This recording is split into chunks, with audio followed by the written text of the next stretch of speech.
থালছড়া যে নামটা কীভাবে হয়েছে, এই যে থালছড়া, ককবরক কয় তেয়ারি মাইরাং, ককবরক কয় তেয়ারি মাইরাং, বাংলাতে কয় থালছড়া।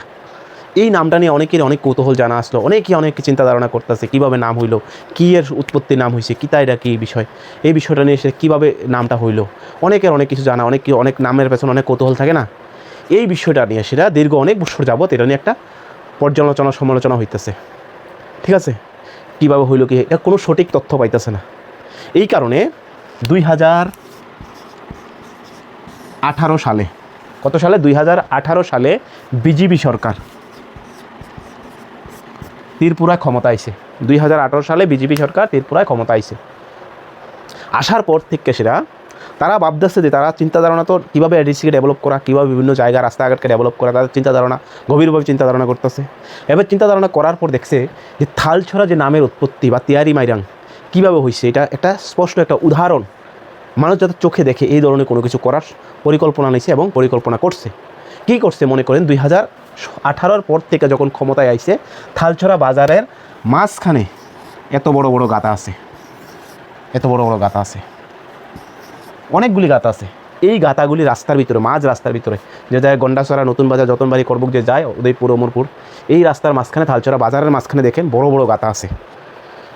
এই গাঁথাগুলি আর সংস্করণ করে না, আর কোনো সময় এটার পুরায় না, এটার ভর্তিও করে না, এটার কাজ করে না, কোনো প্রয়োজন মনে করে না। এই যে গাঁথাগুলি আছে করে না, কারণ একটাই, এগুলিতে জল জমা থাকে, প্রচুর পরিমাণে জল, প্রচুর পরিমাণে জল জমে, প্রচুর পরিমাণে জল। 1 ফুট অবধি গর্ত থাকে, 1 ফুট, 1.5 ফুট, হাফ ফুট, মানে অনেক গর্ত থাকে। এগুলির ভিতরে বৃষ্টির জল আইলে বৃষ্টির জল জমা থাকে, এগুলিতে বৃষ্টির জল জমে। এবার এই চিহ্নগুলি দেখতে কেমন লাগে দেখেন, থালের মতন লাগে না গোল, থালের মতন লাগে গোল, থালের মতন লাগে গোল। এইবার এই জায়গাতে জল আছে, জল হইলে মানে ছড়া, এবার এই নাম হচ্ছে থালছড়া। এইটা হচ্ছে থালছড়া বিজিবির উন্নয়নের এক, মানে যে কীভাবে থালছড়ার নামটা দেখাইব, তেয়ারি মাইরাং কীভাবে দেখাইব, এইভাবে এটা স্পষ্ট তারা এই ধরনের সিদ্ধান্ত করে সেটা এটা ইয়া করছে।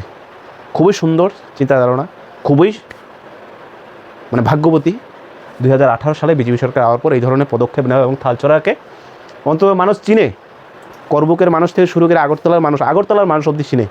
থালছড়া বাঙ্গা গাঁথা আছে, বড় গাঁথা আছে, এই কথাগুলি আগরতলার মানুষও চিনে, কিন্তু একদম স্পষ্ট, এটা কিন্তু কেউ অস্বীকার করার নাই। আপনি গাড়ি ড্রাইভার হইতে, মানুষ হইতে, যাত্রী হইতে, যারা জিজ্ঞেস করেন গাঁথা আছে, এটা কইব তারা, এতভাবে পরিচিত করছে। ধন্যবাদ জানাই বিজেপি সরকারকে এই ধরনের উন্নয়ন করার জন্য, আমাদের থালছড়াকে অসংখ্য ধন্যবাদ।